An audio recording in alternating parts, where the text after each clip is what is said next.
안녕하세요, 달보드레입니다. 오늘 여러분들께 읽어드릴 책은 알아두면 쓸모 있는 경제학 상식사전입니다. 이 책은 엄선된 50가지의 경제 개념들을 설명해주는 책으로 경제라는 걸 공부하고는 싶지만 어떻게 시작해야 될지 모르는 시청자분들에게 좋은 입문서가 될 것이고, 경제에 대해서 아셨던 분들도 이 영상을 시청하시면서 다시 한번 되짚어보는 시간이 될 것 같습니다. 이제 한번 시작해 보도록 할까요? 구독과 좋아요 부탁드리고요. 여러분들의 댓글과 관심은 큰 힘이 됩니다. 그러면 시작해 보도록 할게요.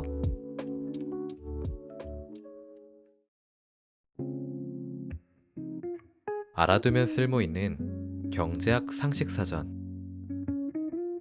테이번 패팅거 지음, 임경은 옮김. 들어가며. 이 책은 우리 생활에 영향을 미치는 경제 관련 주요 개념들을 이해하기 쉽게 설명하고자 한다. 경제 공부가 어려운 이유 중 하나는 어디서부터 시작할지 막막하다는 점이다. 때로는 온갖 변수와 복잡한 개념이 등장해 어렵게 느껴진다. 이 책은 각 장의 흥미로운 주제마다 필수 개념을 먼저 설명하고, 이를 바탕으로 해당 주제를 더 쉽게 이해할 수 있게 차곡차곡 살을 붙이는 방식으로 구성했다. 경제학에 접근할 때 가장 먼저 할 일은 미시경제학과 거시경제학으로 나누는 것이다. 미시경제학은 개별시장, 기업 운영 방식, 경제의 작동 등 비교적 작은 주제들을 다룬다. 예컨대 여러분은 신기술이 우리에게 축복인지 재앙인지 생각해 본 적이 있는가? 18세기의 노동자들은 기존보다 생산적인 기계의 등장으로 자신들의 숙련 작업이 대체되자 격분하며 기계를 파괴했다. 이들은 나중에 러다이트라는 별칭을 얻었고, 이처럼 신기술이 경제의 전반적인 미래에 해를 끼친다고 오해하는 사고방식을 러다이트 오류라고 한다. 안정적인 급여와 직장을 잃은 숙련 노동자들에게는 안타까운 일이지만, 현대인 중 18세기의 생활 수준으로 돌아가고 싶은 사람은 거의 없을 것이다. 현대 경제에 아무리 문제가 많다 해도 지난 몇 세기 동안 생활 수준이 크게 향상했다는 사실은 무시할 수 없다. 경제학은 생활 수준과 사회적 기회 양쪽에서 급격한 변화를 가능하게 한 토대 역할을 했다. 방금 얘기한 내용이 바로 거시경제학 영역에 속한다. 거시경제학은 전체 경제의 큰 그림, 그리고 한 국가 경제가 글로벌 경제에서 어느 정도 위치에 있는지를 살펴보는 학문이다. 한 개인이 직장을 잃으면 이는 미시경제학적 문제다. 반면 대량 실업은 국가의 문제이자 정부의 개입이 필요할 수도 있는 거시경제학적 문제다. 매일 언론에서 가장 꾸준히 보도되는 경제 뉴스는 이 거시경제와 관련이 있다. 물가는 왜 갑자기 급등할까? 중국과의 무역에서 적자가 나면 걱정할 일일까? 이러한 질문들을 이해하면 물가는 왜 오르고 생활 수준은 왜 개선되지 않는지 등을 쉽게 이해할 수 있다. 물론 거시경제학과 미시경제학을 굳이 구분하는 것도 좀 억지스럽긴 하다. 유가가 상승하면 국내 휘발유 가격이 상승할 뿐 아니라 전 세계 경제도 인플레이션과 저성장 등의 영향을 받기 때문이다. 여러분이 이 책을 읽으면서 경제학은 학문인 동시에 기회라는 사실을 깨닫기 바란다. 수학은 정확하고 확실한 답이 있지만 경제학은 복잡해서 다양한 가능성과 해결책을 헤아리며 세심하게 접근해야 한다. 경제학은 그저 일종의 이데올로기도 아니고 단순하게 압축한 정답 한 개만 있는 것도 아니다. 7명의 경제학자에게 어떤 질문을 하면 8개의 다른 답을 얻는다는 우스갯소리도 있다.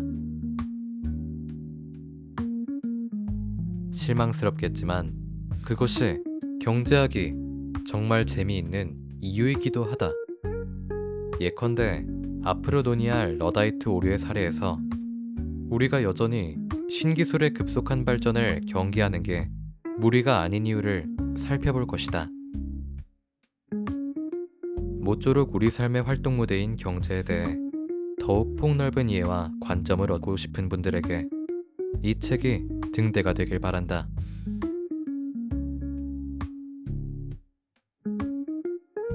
챕터 2. 좋기만 할까 경제성장.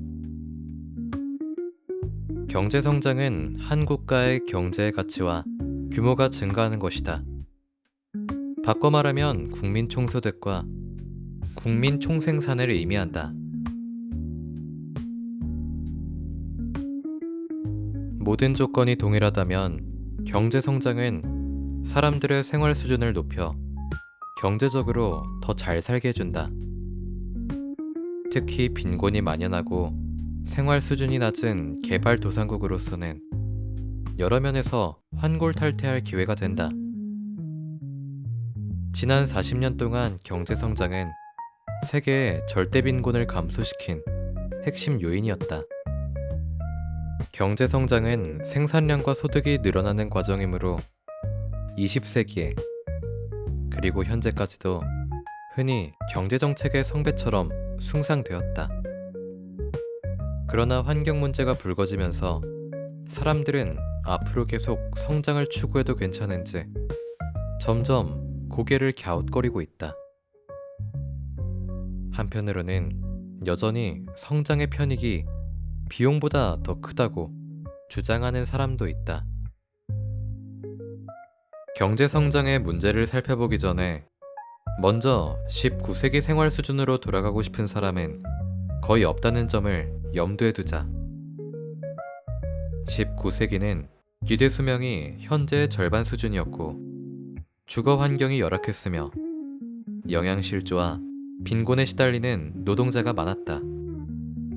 그러나 이제는 경제성장 덕분에 대다수 인구가 절대 빈곤에서 벗어나 기본적인 생필품 정도는 충족하며 살고 있다. 이만하면 인류의 엄청난 성과다. 불과 지난 30년 사이에 경제성장으로 세계 인구의 20%가 절대 빈곤에서 벗어났다. 이는 흔히 간과되곤 하지만 현대 문명의 쾌거라 볼 수 있다. 우리는 세상의 온갖 병폐에 쉽게 눈을 돌리지만 경제가 약간만 성장해도 수많은 사람의 삶이 몰라보게 개선된다는 점을 잊어서는 안 될 것이다. 이외에도 경제 성장의 이득은 또 있다. 생산량이 증가하면 기업은 기꺼이 더 많은 노동자를 고용하므로 실업률이 낮아진다. 또 정부는 국가 생산량이 많을수록 같은 세율로도 더 많은 세금을 징수할 수 있다. 이렇게 늘어난 세수입은 의료, 교육, 교통, 환경 정책에 사용할 수 있다. 제2차 세계대전 직후인 1950년에는 영국 정부의 국내 총생산 대비 국가부채 비율은 220%를 넘어 입이 떡 벌어지는 수치를 기록했다. 그러나 50년 동안의 꾸준한 성장 끝에 2000년에는 GDP 대비 부채 비율이 40%까지 떨어졌다. 이렇기 때문에 경제 성장은 각국 정부의 복덩이다. 경제가 성장하면 국가 재정이 개선되고 감시나 경기 부양책 등 유권자들이 좋아할 만한 정책도 순조롭게 추구할 수 있다. 하지만 다른 목표를 모두 무시한 채 어떤 대가를 치르더라도 경제 성장만 추구하면 병폐가 생긴다. 그중 중요한 문제는 경제 성장이 환경 보호와 상충한다는 점이다. 경제가 성장하면 천연 자원 소비, 화석 연료 사용, 대기 오염도가 증가해 소가 풀을 뜯고 살 수 있는 자연 서식지가 훼손될 것이다. 그 결과 전 세계의 외부 비용이 증가한다. 오염으로 인한 외부 비용으로는 현대인의 질병, 기대 수명 감소 등이 있다. 심지어 미래에 세계 일부 지역은 거주 불능이 될 가능성도 있다. 따라서 GDP 계산의 기초가 되는 생산량만 따지면 경제 성장이 실제 삶에 미치는 모든 악영향을 놓치게 된다. 중요한 건 경제가 성장하기까지의 과정이다. 화석 연료 사용량이 급증하고 노동자가 더 오랜 시간 일하고 군사력을 강화하는 나라라면 이 모든 것이 GDP 증가로 반영될 것이다. 그러나 이 세 가지는 모두 국민의 생활 수준을 떨어뜨리기 쉽다.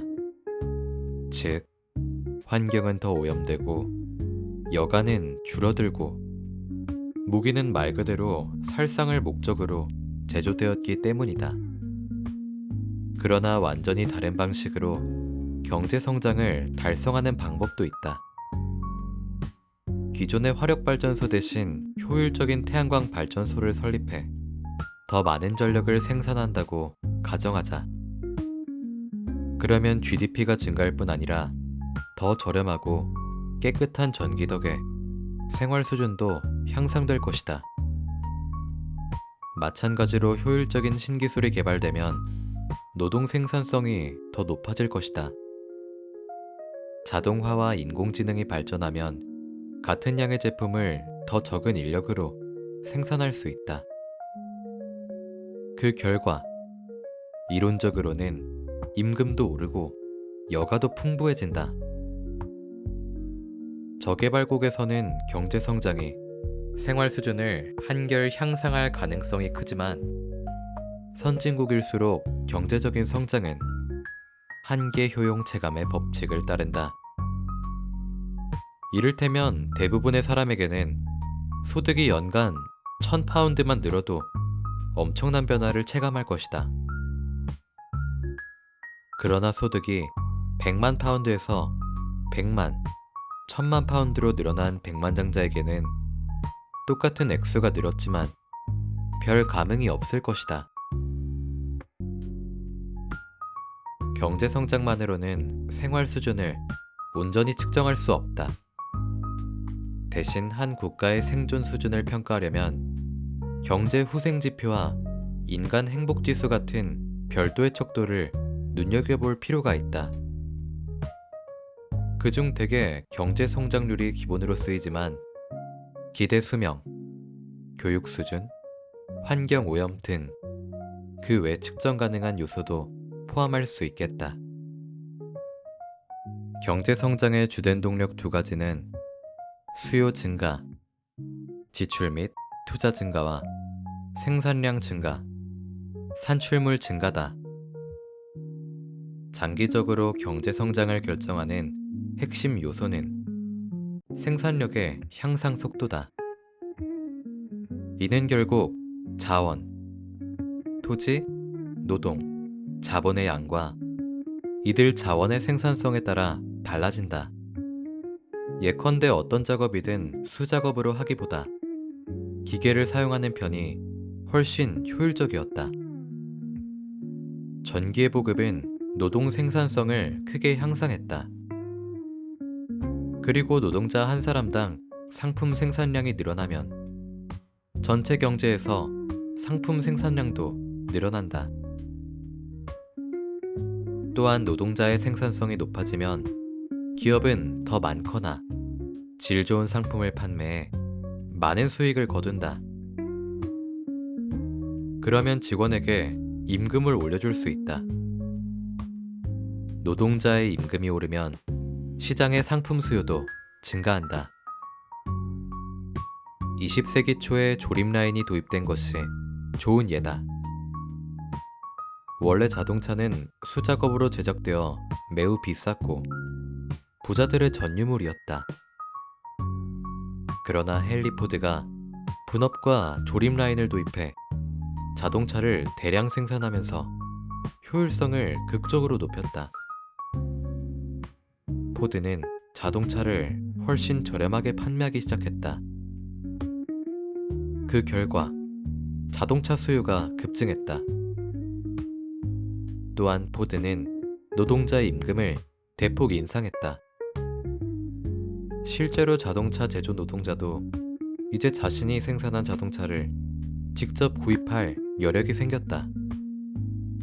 10년 전만 해도 상상할 수 없던 일이었다. 한마디로 이런 요소들이 경제 성장의 본질이다. 즉, 생산성의 향상으로 생산량이 늘어나니 노동자의 임금이 오르고 그들에게서 더 많은 수요가 창출되는 것이다.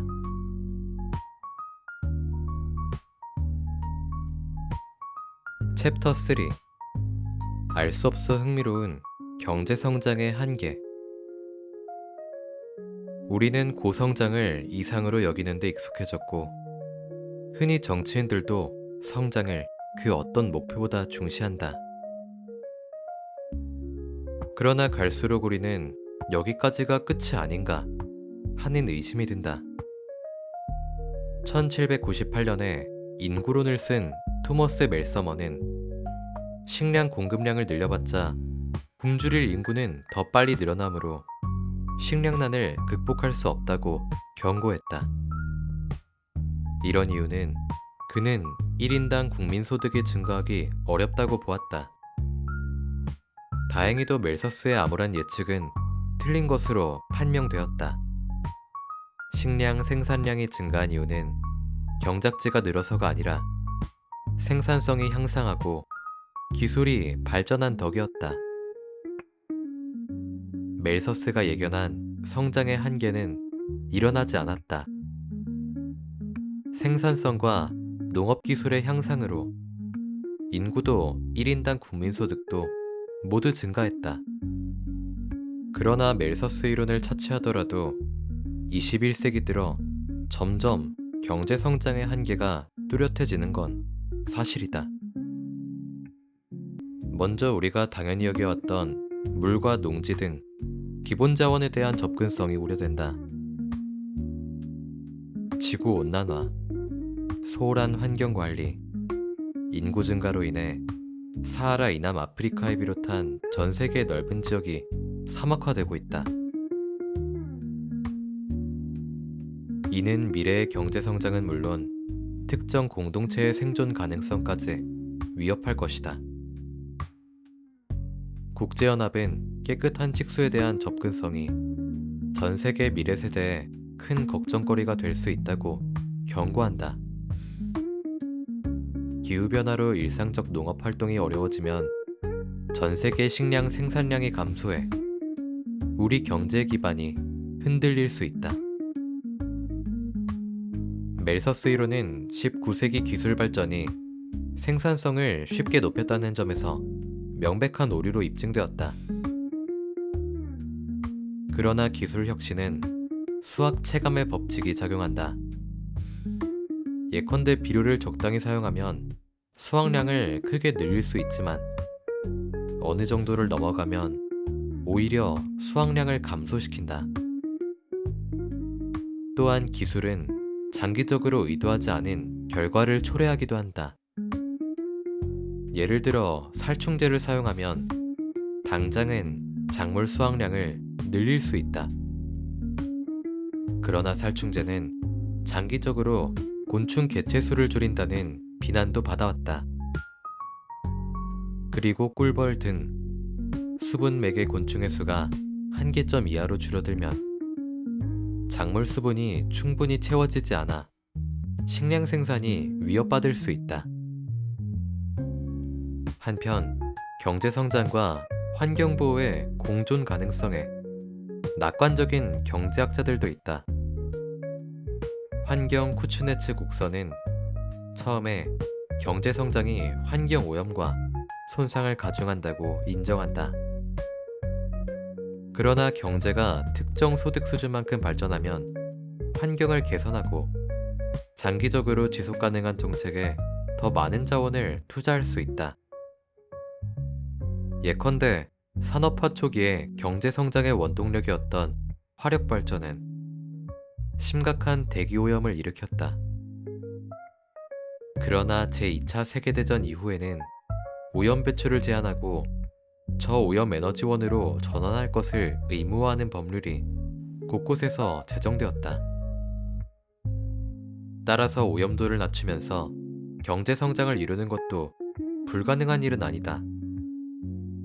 예컨대 영국에서는 탄소 배출량이 1960년대 중반에 정점을 찍은 이후 2022년에는 19세기 수준으로 떨어졌다. 또한 낙관론자들은 상품이 부족해지면 시장 메커니즘에 따라 상품 가격이 오르고 수요가 줄기 때문에 소비자에게 다른 실용적 대안을 찾으려는 유인이 생긴다고 주장한다. 그러나 이러한 경제 성장과 환경의 지속 가능성에 관한 장밋빛 견해는 오해를 일으킬 소지가 있다. 경제가 발전할수록 눈에 보이는 오염물질이 일부 감소할 수는 있다. 예컨대 석탄 난방을 금지해도 신기술이 등장하면 비교적 수월하게 대체 난방 방식으로 바꿀 수 있다. 그러나 눈에 보이는 일부 오염물질은 줄어도 눈에 잘 안 보이는 독소와 외부 오염물질은 계속 증가하는 추세다. 그 중에는 먼 훗날에야 온전히 인식할 수 있는 물질도 있다. 도심의 이산화질소 오염도는 여전히 높은 수준이다. 한 국가가 탄소 배출량을 줄이더라도 더 심각하고 중요한 문제는 전 세계의 탄소 배출량이다. 지구 온난화를 심화할 뿐만 아니라 장기적으로 경제활동의 지속 가능성에 파괴적인 영향을 미칠 수 있기 때문이다. 또 경제 성장 비용이 미래 세대에게만 전가되는 시장 실패의 가능성도 문제점 중 하나다. 화력 발전이 초래한 도심의 스모그 현상을 해결하려면 매연 저감 조치가 도움이 될지도 모른다. 하지만 지구 온난화가 한계점에 도달하면 그간의 추세를 뒤집고 지속 가능한 환경 속에서 이전처럼 정상적인 경제 성장을 장담하기에는 너무 늦을 수도 있다. 환경과 자원의 지속 가능성 외에도 경제 성장의 제약 조건이 또 있을까? 최근 몇 년째 주요 선진국의 경제 성장률이 둔화되고 있다. 특히 일본처럼 인구가 고령화되고 생산 연령 인구가 감소하는 국가에서는 더욱 그렇다. 성장률이 둔화하는 이유 중 하나는 과학과 기술이 아무리 발전한다 한들 성장에는 수학 체감의 법칙이 적용되기 때문이다. 과거에는 증기력, 전기, 조립 라인, 마이크로칩 등 몇몇 기술이 생산성의 비약적 발전을 이끌었다. 그러나 이제는 기술 진보에서 그 정도로 큰 도약을 달성하기는 점점 어려워지고 있다. 인공지능과 로봇이 갈수록 다양한 분야에서 활발히 활용되고 있지만 생산성 증가세는 예전 같지 않다. 이는 인구 구조의 변화와 더불어 투자와 연구개발의 동기를 떨어뜨리는 요인이다. 하지만 과거에도 생산성이 한계점에 이르렀다고 생각했다가 나중에 그렇지 않은 것으로 판명된 경우가 많았다. 그러므로 저렴하고 재생 가능한 획기적인 에너지원이 새로 등장할 여지는 아직 무궁무진하다는 점을 기억해야 한다. 성장의 제약 조건으로 다른 하나를 거론하자면 앞으로는 사람들이 점점 우선순위를 GDP 극대화에서 삶의 질 극대화로 재조정하면서 이전만큼 경제 성장에 매달리지 않을 수도 있다. 그렇게 된다면 사람들은 여가는 늘리고 소비는 줄이려 할 것이다.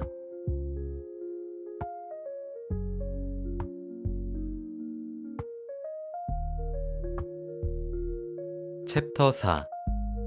보이지 않는 손에 의한 수요와 공급. 우리가 인식하든 못하든 수요와 공급은 일상생활에 스며있는 경제의 기본 요소다.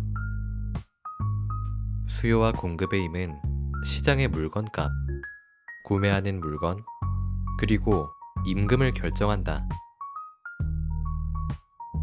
수요량은 우리가 다양한 가격대에서 구매하려는 재화의 양이다. 일반적으로 가격이 오르면 수요량은 감소한다. 이유는 두 가지다. 첫째, 가격이 오르면 소비자의 가처분 소득이 줄어 소비할 수 있는 금액이 줄어든다. 예를 들어 가스비가 오르면 소비자는 가스를 덜 사용하려 한다. 가스비가 상승한 만큼 가처분 소득이 감소하지만 중앙난방 방식에서 가스를 안 쓸 수는 없으니 사용량이라도 줄이려는 것이다. 둘째, 가격이 오르면 소비자는 대체재를 찾게 된다. 예컨대 네슬레 커피 가격이 20% 오르면 소비자는 맥심 같은 브랜드로 바꿀 것이다. 공급량은 기업이 다양한 가격대에서 판매하려는 재화의 양이다. 재화의 가격이 높을수록 기업이 벌어들이는 수익이 높아지므로 공급 곡선은 우상향한다. 진정한 마법은 수요와 공급이 한 곳에서 만날 때 나타난다. 공급과 수요가 만나 시장에서 균형을 이루는 최적의 지점이 있다. 테이크아웃 커피를 예로 들어보겠다. 시장 가격이 1파운드라면 그 가격에 커피를 공급할 의향이 있는 기업은 거의 없지만 수요는 높을 것이다.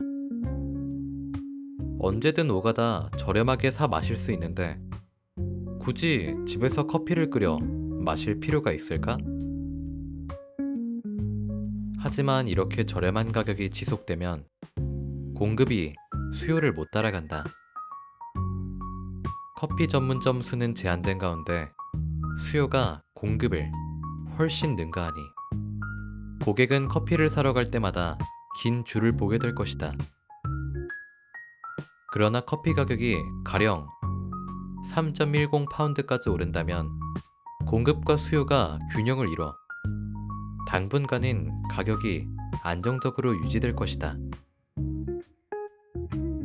대부분 시장 경제에서는 가격을 정하는 당국이나 계획이 따로 있지 않다.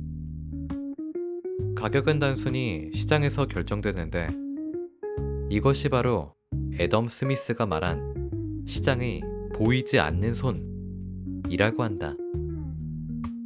커피가 더욱 인기를 끌면 시장 수요가 증가할 테고 커피 가격은 상승할 것이다.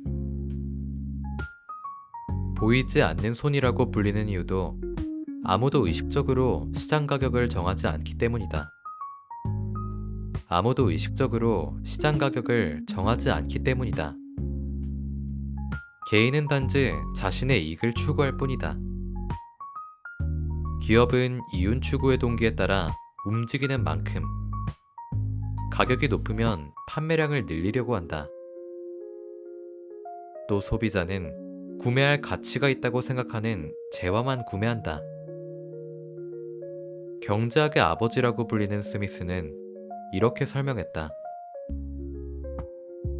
모든 개인은 공익을 증진할 의도도 없고 자신이 얼마나 공익 증진에 기여하는지 알지도 못한다. 자신의 안전을 추구할 뿐이다. 그리고 그는 자신의 생산물이 지니는 가치를 극대화하는 방향으로 노동의 시간을 쏟음으로써 오직 자신의 이익만을 도모한다. 이때 다른 많은 경우와 마찬가지로 보이지 않는 손에 이끌려 자신의 의중에 전혀 존재하지 않았던 목표를 달성하게 된다. 테이크아웃 커피의 가격은 꽤 안정적이다. 그러나 원두의 수요와 공급을 살펴보면 커피의 원료는 가격 변동성이 훨씬 크다는 걸 알 수 있다. 날씨, 병충해, 흉작, 카르텔 형성 등 다양한 요인으로 수급이 널을 뛰기 때문이다. 수요와 공급의 법칙에서 핵심은 기업과 개인이 자신의 경제 자원을 어떻게 사용할지 결정력이 있다고 가정한다는 점이다. 구소련 같은 계획경제 체제에서는 가격이 수요와 공급으로 결정되지 않았다. 대신 중앙정부가 결정하고 공장들의 필요 생산량과 가격을 알려주었다. 이러한 계획경제의 장점은 빵과 같은 기본 생필품 가격을 저렴하게 유지할 수 있다는 것이다. 그러나 중앙계획당국은 어떤 재화가 필요한지 정보가 부족하고 시장 상황이 변할 때 유연하게 대처하기 어렵다는 게 큰 문제다. 이는 공산주의 경제에서 흔히 나타나는 몰자의 부족이나 과잉으로 이어지기 쉽다. 자유시장 경제에서는 시장의 힘과 보이지 않는 손을 통해 기업과 개인이 무엇을, 어떻게, 누구를 위해 생산할지 결정한다. 시장은 소비자의 행동과 공급량의 변화에 따라 끊임없이 진화한다. 공급이 달리는 재화는 시장에서 상대적으로 희소해지므로 가격이 상승하고 과잉 공급된 재화는 가격이 하락한다. 수요와 공급의 법칙은 매우 유용하다. 이 법칙이 없다면 경제는 훨씬 비효율적이고 어떤 물건이 없어서 못 사는 일도 다반사일 것이다. 그러나 시장의 힘과 보이지 않는 손은 달갑지 않은 결과를 초래하기도 한다. 주거비로 예를 들면 많은 청년에게 월세는 매우 비쌀 뿐 아니라 내 집 마련은 거의 불가능에 가깝다. 이는 시장의 힘이 가져온 불행한 결과다. 집은 공급이 제한적이나 수요는 계속 증가해서 집값 상승과 생활비 부담을 부채질한다. 2022년에는 가스비와 전기료도 공급 제한 때문에 급등했다. 이는 수요와 공급의 법칙이 현실에서 안타깝게 구현된 예로 많은 저소득층의 삶의 질을 한층 더 저하시켰다.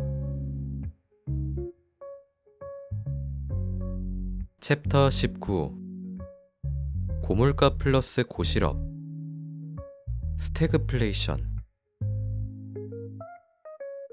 스태그플레이션은 고실업과 고물가가 공존하는 상태다. 정부의 중앙은행은 상충 관계를 맞닥뜨리고 두 문제를 동시에 해결하기가 불가능까지는 아니더라도 쉽지 않으므로 경제에서 바람직하지 않은 상황이다. 스태그플레이션은 고통지수를 통해 측정할 수 있다. 한마디로 물가 상승률 플러스 실업률이다. 고통지수가 높을수록 스태그플레이션이 문제가 될 소지가 크다. 스태그플레이션은 대개 원자재 가격이나 기타 생산비가 상승해서 발생한다. 예컨대 유가가 폭등하면 운송비와 생활비가 상승해 비용 인상 인플레이션을 초래한다. 기업들은 제품 가격을 인상해도 생산비 증가분을 전부 벌충하지 못해서 심지어 직원도 해고한다. 또한 가계와 소비자는 물가 상승의 측면에 실질 소득이 줄어들고 전보다 교통비와 에너지 사용료를 더 내느라 지출을 줄이게 된다. 이렇게 소비자들이 지출을 줄이면 저성장의 골은 더욱 깊어진다. 기업은 물건이 잘 팔리지 않아 직원을 해고하므로 잠재적으로 더 많은 실업자를 양산할 것이다. 예를 들어 1973년에서 74년 오일 쇼크로 유가가 3배나 오른 이후 1970년대에는 스태그플레이션이 꽤 길게 이어졌다. 당시의 인플레이션은 자사제품 가격을 올릴 수밖에 없게 된 기업들도 충격에 빠졌지만 물가 상승으로 실질 소득이 증발한 가게들 역시 마찬가지였다. 영국과 미국 등 서구 국가에서는 실업률과 물가 둘 다 상승하는 달갑지 않은 상황을 겪었다. 2022년에도 코로나19와 러시아 우크라이나 전쟁으로 인한 에너지 가격의 충격 때문에 다시 스태그플레이션이 발생했다. 이때에도 물가만 오르고 소득은 증가하지 않았다. 따라서 실질 소득이 감소하고 경제 성장률도 하락했다. 실업률은 인플레이션 뒤에 하반기에 높아지는 경향이 있지만 인플레이션 기간이 꽤 오래간다 싶으면 기업들은 이미 직원들을 줄이기 시작한다. 스태그플레이션의 다른 원인은 노동조합의 세력화와 관계가 있다. 노조의 압력으로 임금이 오르면 비용 인상 인플레이션이 발생한다. 하지만 기업은 물가 상승률 이상으로 임금을 올려주기 힘들다 싶으면 직원 수를 줄이려 한다. 또한 스태그플레이션은 경제 하강기에 더 자주 나타날 가능성이 높은데 이때는 전통산업이 쇠퇴해 구조적 실업으로 이어지는 경향이 있다. 이런 구조적 실업은 기본적으로 경기 순환과 무관하다. 그래서 비용 인상 인플레이션 국면에 처한 경제는 고실업과 고물가를 동시에 마주하게 된다. 필립스 곡선은 물가 상승률과 실업률 간 역의 관계를 나타낸 그래프다. 보통 경제가 건실하고 성장률도 높을 땐 고용이 증가하고 실업률은 감소한다. 그러나 경제가 최대 생산력에 도달하면 인플레이션 조짐이 보이기 시작한다. 이처럼 필립스 곡선은 낮은 실업률과 물가 상승 사이에 전형적인 상충 관계를 보여준다. 중앙은행은 인플레이션을 완화하고자 금리를 인상하여 성장세에 숨을 고르기를 한다. 금리가 높으면 인플레이션은 진정되지만 경기 순환의 변곡점을 지나면서 실업률이 증가한다. 마찬가지로 중앙은행은 실업률이 높고 물가 상승률이 낮은 침체기에는 금리를 인하해 실업률을 낮춘다. 이처럼 적어도 단기적으로 중앙은행은 서로 상충 관계인 인플레이션과 실업 중 하나를 선택해야 한다. 그러나 스태그플레이션에서는 이 상충 관계가 무의미해진다.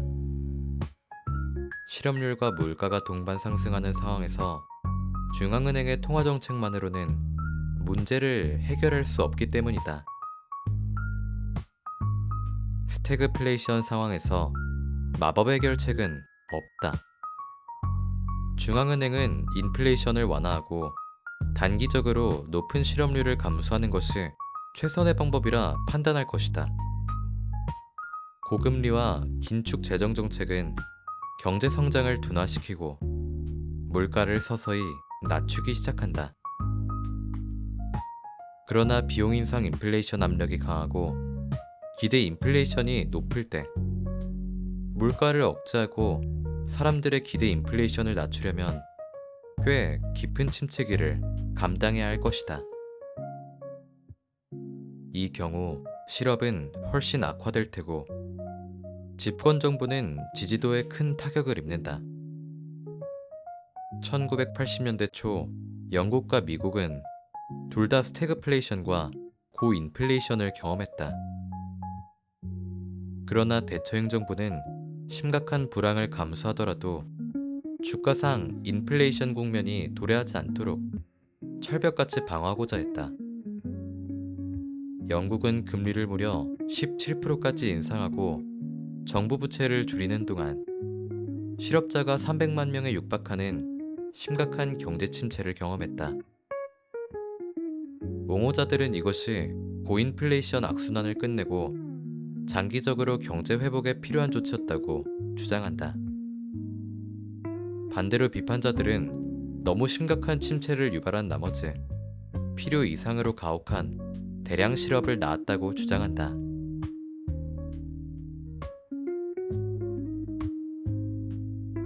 챕터 47 신기술과 사람 러다이트 오류 새로운 기계가 도입되어 일자리를 잃은 노동자는 당연히 신기술이 실업을 유발한다고 믿기 쉽다. 그러나 신기술이 전반적인 실업률을 높인다는 믿음은 전체 그림의 일부만을 보고 판단한 오해다. 경제에 신기술이 도입되면 일부 노동자가 일자리를 잃는 건 사실이다. 마트가 무인 계산대가 도입되어 계산원이 해고된다면 당연히 계산원은 무인 계산대가 내 일자리를 빼앗았다며 화낼 만도하다. 그러나 이 신기술은 경제에 다른 여러 효과를 창출한다. 먼저 무인 계산대가 개발하고 만드는 과정에서 일자리가 생겨난다. 따라서 마트에서는 일자리가 줄어들겠지만 IT 및 소프트웨어 개발 분야에서는 일자리가 늘어날 것이다. 하지만 이 신기술의 이면에는 또 다른 영향도 숨어 있다. 마트는 무인 계산대로 인해 직원 수를 줄일 것이므로 평균 비용을 낮출 테고, 나아가 기업들도 가격을 낮출 수 있다. 평균적인 가게가 장 보러 갈 때마다 더 낮은 가격을 지불한다면 눈에 잘 보이지 않아도 가처분 소득이 늘어난다. 그들은 이렇게 늘어난 가처분 소득을 외출, 여가, 오락 등의 추가 지출에 쓸 것이다. 이런 식으로 새로운 부분에서 신규 일자리가 창출되는 파급 효과가 일어난다. 마트 계산원은 무인 계산대 때문에 일자리를 잃겠지만 곧 다른 업종에 재취업할 것이다. 러다이트 오류에 접근하는 또 다른 방법은 지난 200년간의 모든 기술 발전을 고려했을 때 그동안 실업률이 어떻게 변했는지 살펴보는 것이다. 경기 변동을 고려하면 그동안 전반적인 실업률은 매우 비슷한 수준을 유지했다. 물론 경제 특성은 극적으로 변했다. 200년 전에는 노동인구의 90%가 농업에 종사했지만 현대에는 농업이 기계화되어 그렇게 많은 농부가 필요하지 않다. 농장에서 일자리를 잃은 노동자들은 도시로 이주해 공장에 취업했다. 그러나 꾸준한 기술 발전으로 결국 도시의 일자리도 대부분 기계와 더 효율적인 생산 방식으로 대체되었다. 기술은 언제나 생산 효율성과 사회 평균 소득을 높여왔다. 그 결과 더 다양한 재화와 서비스의 소비가 가능해졌고 영속적인 소득 증가와 새로운 일자리 창출로 이어졌다.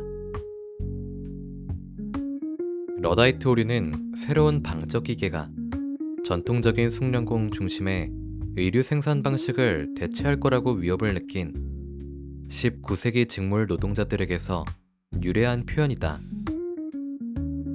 이들 노동자 개개인이 피해를 본 것은 사실이지만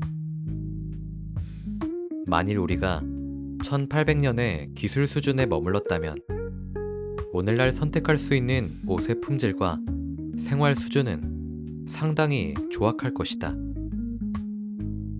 지난 100년간 신기술에 밀려 한 산업이 통째로 몰락하고 수많은 일자리가 사라진 사례는 무수했다. 그러나 이러한 변화로 발생한 실업은 일시적일 뿐이었다. 러다이트 오류에서 흥미로운 점은 신기술이 전반적 실업률에 영향을 끼치지 않는다는 사실이 역사를 통해 거듭 입증되어도 사람들은 이번에는 다를 것이라는 두려움을 여전히 떨치지 못한다는 것이다.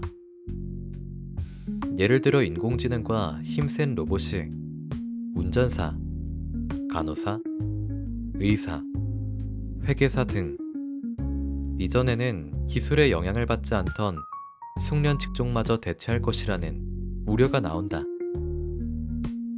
사실상 기술의 발전으로부터 안전한 직업은 없을 것이다. 그러나 실제 이것이 현실이 되더라도 경제학적으로는 똑같은 논리가 적용되어야 한다. 로봇이 의사나 회계사를 대체하면 우리는 진료비와 수수료를 어마어마하게 아낄 수 있을 것이다. 많은 재화와 서비스의 가격이 연이어 하락할 테고, 우리는 전에 없던 유형의 서비스와 넉넉해진 여가를 즐기며 더 나아진 생활 수준을 누릴 것이다. 이렇게 기업은 원가를 절감하고 가게는 가처분 소득이 증가하니 지금으로서는 예상하지 못할 신박한 산업이 탄생할지도 모를 일이다. 한편 고소득층 중에서는 영혼 없는 로봇보다 돈을 좀 더 주더라도 인간 교사나 의사와 대면하고 싶은 사람도 있을 것이다. 요점은 신기술이 등장하고 생산성이 향상하면 사람들의 소득이 오르고 선택의 폭도 더 다양해진다는 것이다. 모든 사람이 신기술의 혜택을 누릴 수 있게 하려면 보편적 기본소득을 지급하는 방안도 고려할 수 있겠다. 시간이 지날수록 신기술이 경제 내 특정 부문에 새로운 일자리 기회를 창출한다는 건 사실이다. 그러나 다른 부문의 노동자는 단기적으로 심각한 생활고에 시달릴 것이다. 신기술 때문에 일자리를 잃은 철강 노동자는 IT나 레저 서비스 등 신산업에 걸맞은 역량이 부족해서 재취업이 쉽지 않다. 게다가 신기술은 특정 지역에 집중타를 가한다. 가령 어떤 기술이 광산업에 영향을 미친다고 치자. 그렇다고 광산 지역의 주력 산업이 쉽사리 다른 부문으로 바뀌는 건 아니므로 광부들 사이에서 실업률이 급증할 것이다. 따라서 신기술이 도입되면 무시할 수 없는 희생이 따른다. 신기술이 장기적으로는 전체 사회에 이로울지 몰라도 신기술의 급습에 적응하지 못하는 지역에서는 매우 심각한 실업 문제로 일어날 수 있다. 신기술을 두려워하지 않아도 될 충분한 근거가 있지만 러다이트 오류가 알고 보니 오류가 아닐 가능성도 배제할 순 없다. 신기술이 수많은 실업자를 양산하리라는 시나리오도 생각해 봄직하다.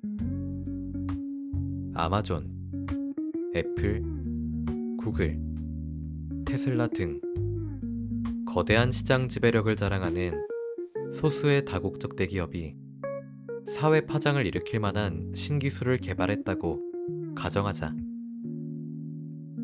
그 다음 이들 기업은 노동자를 신기술로 대체해 생산 효율성을 높인다. 그러나 그들은 효율성 향상의 효과를 제품 가격을 하락하는 형태로 소비자에게 돌려주는 대신 오히려 독점력을 이용해 가격을 올릴 수도 있다. 이 시나리오에서 신기술의 이득은 물건을 저렴하게 살 수 있게 된 일반 소비자가 아니라 더 높은 이윤을 챙기게 된 기업이 차지한다. 그러면 사회 전체적으로는 소득이 늘어나더라도 한쪽 시민들은 그 덕을 보지 못하게 된다.